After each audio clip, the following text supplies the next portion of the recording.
Bonjour Birama. Hem, Comment est-ce que le groupe a digéré cette semaine, forcément particulière avec, mardi la mise à pied de votre coach, Jean-Marc Furlan? Ouais, une semaine un peu spéciale, mais voilà, c'est quelque chose qui se règle en interne avec les dirigeants. Donc nous, les joueurs, on est focalisé sur le match qui arrive dimanche. Il nous faut prendre des points. Donc voilà, c'est le plus important, c'est le match de dimanche. Est-ce que tu peux nous raconter un petit peu cette journée de mardi, justement, où on a appris la nouvelle? Sur le coup, comment est-ce que vous, les joueurs, vous l'avez appris? Et comment ça s'est passé le premier entraînement? Parce qu'on vous a vu, faire un petit footing, c'est inhabituel peut-être pour se vider la tête. Comment vous avez ressenti cette journée-là?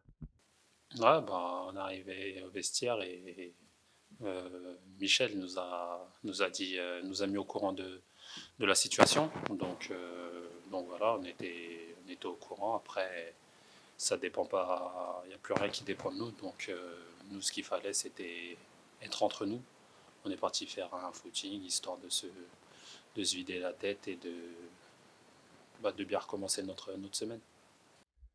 Moi, tu as de l'expérience, tu es là depuis assez longtemps. Il y a eu une journée off lundi. Tu t'es dit lundi qu'il pouvait se passer des choses, parce qu'au-delà des résultats, voilà, Jean-Marc a fait un geste quand même peu banal. Euh, Vous sentiez les choses venir ou pas vous? Bah, je pense que ouais, on sentait les choses venir un peu. On savait qu'il allait y avoir quelque chose. Pas, on ne pensait pas que ça allait arriver à la mise à pied ou peut-être à un licenciement, mais voilà, on savait qu'il allait y avoir quelque chose. C'était prévisible parce que voilà, ça a été fait aux yeux devant les caméras, donc on s'y attendait, mais franchement, voilà, c'est fait, c'est fait. Et maintenant, on pense pour son match de dimanche et les dirigeants, bah, ils sont là pour régler ces histoires-là. Ouais, tu parles du match de dimanche. Pour le moment, voilà, il y a un intérim qui est fait par Michel avec le staff actuel. Est-ce que, parce que bon, c'est assez perturbant quand même un changement de coach, est-ce que le fait voilà, qu'il y ait pour le moment finalement une certaine continuité, ça peut aider finalement à être performant dès dimanche malgré l'actualité qui a été assez mouvementée? Oui, bien sûr. On est avec le staff depuis le début de saison. Pour certains comme moi, on est avec eux depuis 3-4 ans. Donc voilà, c'est une continuité. Ils nous connaissent. Donc c'est pas comme si c'était un nouveau coach qui arrivait qui ne nous connaissait pas. Là, ils nous connaissent tous et ça peut être une bonne chose. Ça peut être une bonne chose pour le match de dimanche. Qu'est-ce qui s'est, ouais, est-ce que tu peux nous parler un peu voilà, de la semaine, du travail, qu'est-ce qu'on fait dans ce genre de cas? Parce que finalement, souvent quand il y a changement de coach, on se dit est-ce que ça peut servir d'électrochoc, quand bien même c'est pas la raison que met en avant le club. Les derniers matchs ont été assez difficiles en termes de résultats. Qu'est-ce que peut-être ça peut aider pour dimanche pour rebondir? Non, on a fait, franchement, dans l'ensemble, on a fait une bonne semaine. Tout le monde est concerné. Voilà, on va dire, on n'a plus de coach principal, on a les assistants, ces assistants qui ont repris le relais. Et voilà, ils veulent bien faire le travail. Et nous, les joueurs, on veut bien faire, que ce soit bah, pour eux, pour nous, pour le club. Donc la semaine a été bonne. Il y a eu de l'intensité et j'ai pas senti de joueurs perturbés par rapport au fait qu'on ait plus de coach. Au contraire, ça a même boosté le groupe, je trouve. Donc voilà, j'espère que dimanche, on va faire un gros match et que voilà, on va continuer sur ce qu'on a fait de très bien cette semaine. Depuis plusieurs semaines, la GIA est en manque de résultats, un point sur 18. Est-ce qu'au regard des récentes difficultés, ça n'était qu'une question de temps, avant que, eh bien, il y ait du changement au niveau du coach ou, pour provoquer un électrochoc, ou, c'est quelque chose qui a jamais traversé l'esprit du groupe, le fait de se dire: «On patine un petit peu», Non, c'est pas quelque chose qui. Au sein du vestiaire, j'ai pas ressenti de. Voilà, on n'a jamais parlé de changement de coach ou quoi, même si les résultats sont pas terribles. Mais la chance qu'on a, c'est qu'on n'est toujours pas relégable. Donc voilà, on est dans notre championnat, on s'y attendait depuis le début de saison. On savait que ça allait être dur, qu'on allait se retrouver plus ou moins à cette position. Donc on y était préparé.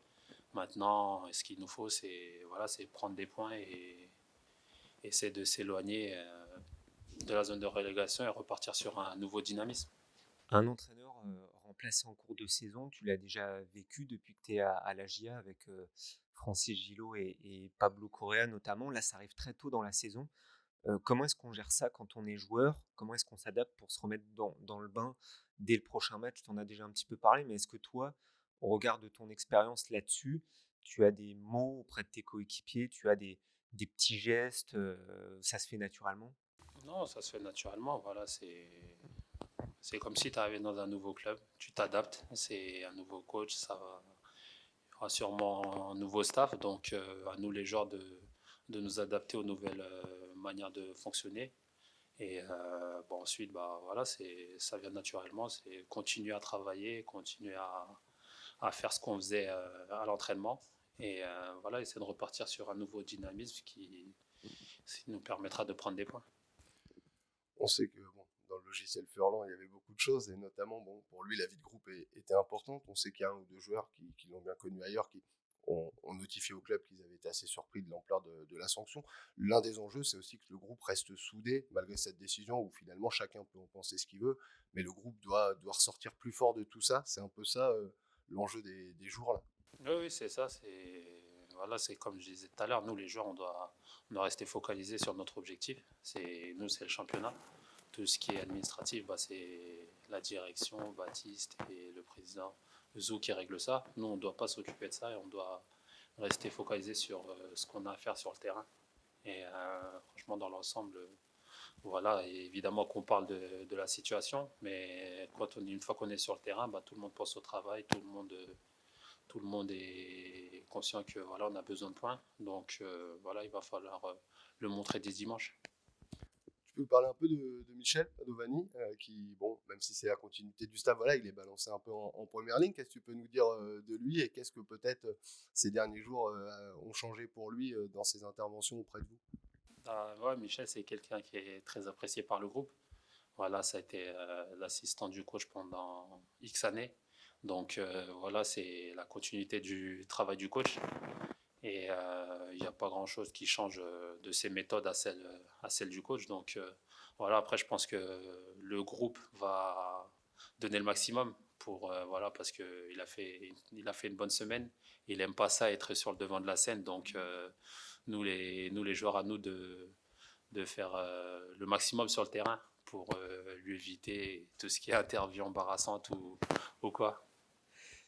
Tu as l'impression justement que là, une fois sur le devant de la scène, les cartes sont rebattues au niveau de la concurrence, tout le monde repart de zéro, ou au contraire, il veut faire en sorte que les cadres et les joueurs qui étaient là depuis le début, là, depuis ce début de championnat, se sentent, on va dire, soutenus.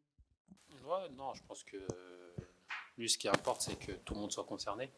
Donc voilà, il nous l'a répété cette semaine dans son discours. Ce qu'il voudrait, c'est qu'il n'y a pas d'équipe établie. Ce qu'il faut, bah, c'est que chacun donne le maximum sur le terrain à l'entraînement et que bah, voilà, en fonction de ce qu'il verrait, bah, il décidera de faire son équipe à ce moment-là. Et au final, Diarama, qu'est-ce que vous retiendrez du passage de Jean-Marc Furlan à la GIA, ces 3 ans et demi, l'image que tu retiendras? C'est un coach, franchement, moi, bah, j'ai direct accroché avec lui. Il a fait de moi son capitaine. Voilà, je garde une très bonne image de lui. C'est un très bon coach, c'est une très bonne personne. Donc voilà, déçu que ça se finisse comme ça, mais voilà, c'est les aléas de la vie. Mais en tout cas, moi, de son passage ici, il m'aura fait beaucoup progresser. Voilà, il m'aura donné la confiance voilà, que j'aurais voulu avoir tout au long de ma carrière. Et pour ça, je le remercie. Mais voilà, c'est comme ça, c'est le football. Et je pense que de l'ensemble des Auxerrois garde une très belle image du coach. Il a fait ce que le club attendait depuis 10 ans. Il a réussi à ramener le club en Ligue 1. Donc voilà, maintenant à nous de continuer son travail et de maintenir le club. Forcément, ça c'est une question administrative, tu diras peut-être, mais l'identité du futur coach, j'imagine que les joueurs ont un avis là-dessus, sachant que vous sortez de 3 ans et demi de Jean-Marc Furlan avec des principes offensifs très établis, un coach joueur. Est-ce qu'il faut à tout prix que le futur coach épouse un petit peu la même identité, ou alors ça, c'est pas forcément important pour vous?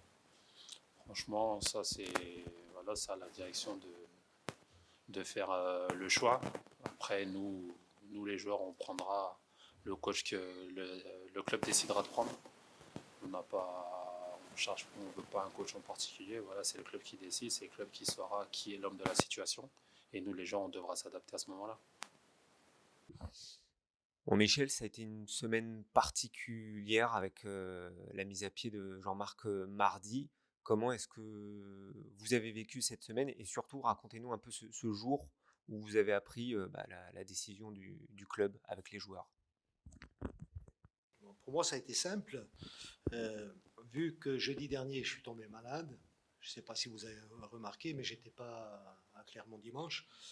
Et je suis tombé malade. Et quand je suis revenu mardi matin, quand je suis rentré au vestiaire, j'ai appris la nouvelle. Ça a été.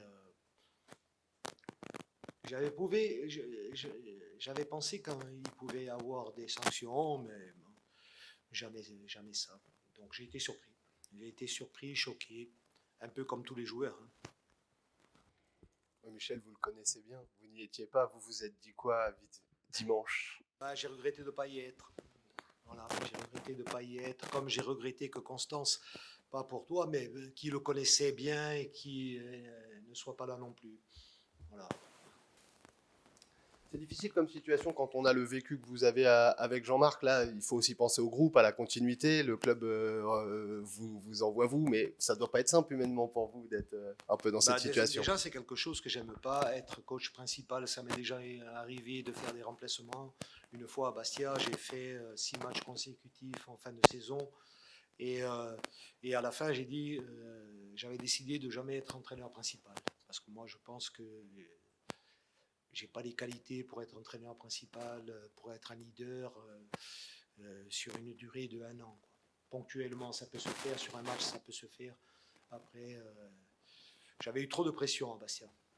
Et donc, j'ai pas envie de supporter tant de pression.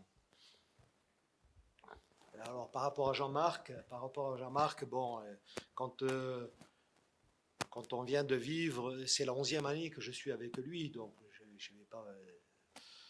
voilà, vous comprenez ce que je peux ressentir.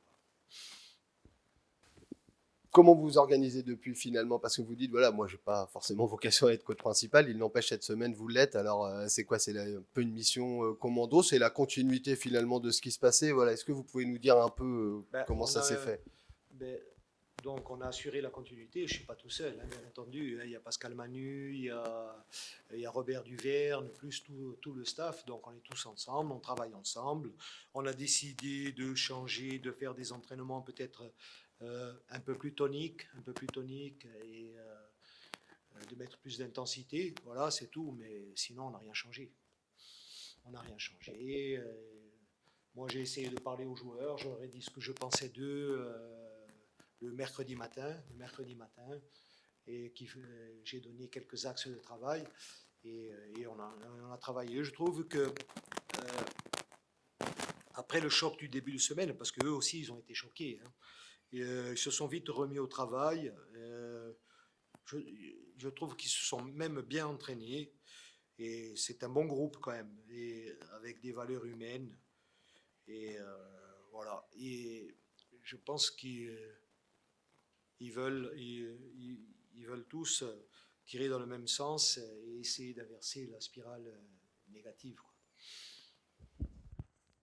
C'est que de l'intérim, vous l'avez dit, mais c'est quoi la méthode Padovani en termes de management, de fonctionnement au quotidien? Il n'y en a pas. Moi, je suis un entraîneur normal, quoi.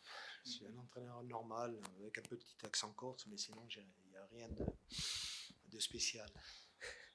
Est-ce que durant cet intérim-là, vous allez rebattre un petit peu les cartes, alors peut-être pas tout chambouler, mais au niveau de la concurrence, en remettre des joueurs en selle? Est-ce que tout le monde repart de zéro ou à l'inverse, on reste dans la continuité? Moi, je lui ai dit qu'on repartirait de zéro et que on fera sûrement quelques changements. Voilà. Et donc, je ne vais pas vous donner l'équipe aujourd'hui, je ne l'ai pas donné aux joueurs, Donc, il y aura sûrement quelques changements. Oui, parce que vous dites, ouais, je suis pas coach, j'ai pas vocation à être coach principal, mais il n'empêche, peut y avoir des décisions à prendre et c'est à vous de les prendre. Si je vous le dis, c'est parce que Je les ai prises je, à l'époque à Bastia. Si vous regardez à Bastia, j'en ai pris des décisions qui étaient. Je me souviens d'une, on avait fait le premier match, je crois que c'était à Caen. On était allé à Caen, on était 17, il fallait être 16. Et j'avais mis Fredney 17e homme. Donc par rapport à la semaine, et donc ça déjà ça avait été, on avait gagné 1-0. Donc des fois prendre des décisions difficiles mais logiques et ça peut rapporter des points. je vous dis ça parce que Jean-Marc, il lui est arrivé régulièrement de se dire, et c'est le rôle aussi d'un coach, que des fois, il n'écoutait pas forcément son staff au moment de prendre la décision. Est-ce que ça peut permettre des fois d'aller sur des idées que vous aviez Après, des fois, le coach, il a des idées et donc c'est normal qu'il prenne des décisions. C'est tout à fait normal. Hein. Quand tu vois quelque chose, si tu ne le fais pas, c'est que tu n'es pas coach. Je me souviens que la dernière fois que vous étiez venu, je crois que Jean-Marc avait un mal de dos et vous étiez venu à sa place. Je me rappelle, ouais. Vous nous aviez dit que vous étiez comme un couple, un vieux couple. Est-ce que le couple, ces derniers temps, battait un petit peu de l'aile ou voilà, vous avez toujours été raccord, notamment là où les moments où c'était difficile? Non, on a toujours travaillé de la même façon et tout. On n'est pas un couple parce qu'on est trois. Il y a Pascal, Manu aussi. Un trouble alors. Voilà, exactement. Et donc, bon, on se connaît par cœur. C'est sûr que c'est plus la peine de beaucoup se parler. Et on sait que vous êtes un faux calme, parce que quand vous êtes sur le terrain, vous vous transcendez, notamment lors des causeries, ou quand il s'agit un petit peu de dire votre mécontentement aux arbitres. Est-ce que là, avec l'intérim, avec, je vais pas dire la stature qui prend un coup de boost, mais est-ce que là, vous allez peut-être changer d'attitude, être plus calme, être plus posé, ou vous allez vivre les matchs de manière toujours aussi intensive? Moi, depuis que je suis ici, je pense que je suis devenu assez calme quand même. C'était pas le cas à Bastia, c'était pas le cas à Troyes, ou à Brest. J'avais commencé un peu à me calmer, je pense, à Brest. Ici, je crois que j'ai pas été expulsé beaucoup. Hein. Je me rappelle d'une ou deux, à chaque fois contre Troyes, peut-être. Bon. Et, mais j'aime gagner. J'aime gagner et je suis honnête. Donc, des fois, ça peut. La malhonnêteté, si j'estime qu'il y a de la malhonnêteté en face, des gens qui trichent, et ça peut m'énerver. Ça peut m'énerver, je peux monter vite dans les tours, mais de moins en moins quand même. Vous avez dit tout à l'heure que c'est mardi en arrivant que vous avez appris. Est-ce que vous avez eu Jean-Marc, vous, au téléphone? Oui, voilà, je ne vous ai pas demandé. Voilà. Je l'ai eu encore hier. Voilà, c'est normal. Je vous ai dit, on a passé 11 ans ensemble. C'est des conseils, vous avez des conseils Bon, de tout, on s'est parlé. Moi, j'ai demandé surtout hier, parce que je l'avais eu, il m'avait rappelé dans la journée de mardi, et je l'ai rappelé hier, et après, on a surtout parlé de son état. Quoi. Oui, c'était un peu difficile, oui. Comment vous sentez le groupe, vous? Parce que finalement, là, on vous parle depuis tout à l'heure de vous, et c'est normal, vous arrivez en première ligne, mais le groupe aussi, voilà, peut avoir été perturbé. Comment vous les sentez? Dit, le groupe, moi, à l'entraînement, après, c'est le propre de l'homme, hein, et ils oublient vite, il ne faut pas croire, ils oublient vite. Ils se sont vite remis au travail, et ils ont bien travaillé, moi, je trouve, cette semaine. Donc, pour l'instant, il n'y a rien à dire. Est-ce qu'on les sent un petit peu différents? On dit souvent un coach qui part, on a le cliché de l'électrochoc. Est-ce qu'on les sent un peu plus parce que bon, ça leur a mis quand même le sérieux de la situation envoyé aussi en pleine figure, quoi. Ils se rendent compte que. Je sais pas si quand on est joueur, quand il y a un entraîneur qui est viré, tout ça, donc on prend la mesure au départ, c'est sûr, mais après avec les entraînements, les ci, les là, ça passe vite. Pour moi, ce que j'ai ressenti, c'est que voilà, ils se sont vite remis au travail et que, alors certains y pensent beaucoup plus, peut-être ceux qui ont vécu avec lui depuis plusieurs années. Je pense à Quentin, je pense à Mathias, je pense à Gaëtan. Mais bon, eux aussi, ils se sont entraînés et bien entraînés. C'est un effectif qui a été en grande partie bâti par Jean-Marc Furlan. Est-ce que, selon vous, pour que la GIA puisse perdurer, il faut que le futur coach ait une identité qui ressemble un peu à celle de Jean-Marc, même s'il est unique, on va dire, mais est-ce qu'il faut que ça soit un coach qui prône le jeu offensif, ou alors ça n'a pas d'importance au final? Moi, je ne vais pas répondre à ce genre de questions. Comment ça s'appelle? Le nouveau coach, nous, on est au courant de rien, on ne nous a rien demandé, donc on ne sait pas du tout, on n'a pas notre mot à dire sur le nouveau coach. Donc, je sais qu'il y en a un qui devrait arriver dans le courant de la semaine prochaine, mais nous, on n'a pas notre mot à dire là-dessus. Et est-ce que vous aurez votre mot à dire sur si vous restez ou pas le staff actuel avec ce nouveau coach là? Vous Ben, savez je sais déjà? pas, moi, le président Baptiste, il m'a dit qu'il était hors de question de se séparer de nous. Mais bon, après, s'il arrive un staff complet, je pense qu'on sera obligé de s'entendre. En ce qui concerne le groupe, au niveau des blessés, des retours, où on en est? Il y a pas trop de blessés. On a été beaucoup. Hier, on était 23. Et là, je crois qu'il n'y a que 2 blessés, Pereira et Mchangama. Plus Belnard. Plus Pelnard, voilà, c'est tout.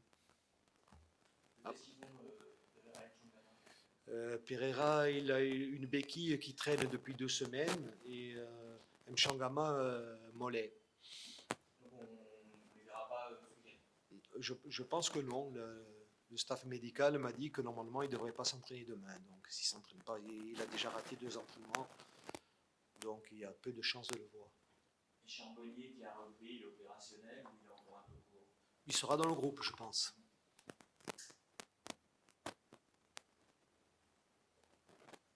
Et Janvier va rentrer. Oui, et il y a le retour de janvier, bien sûr.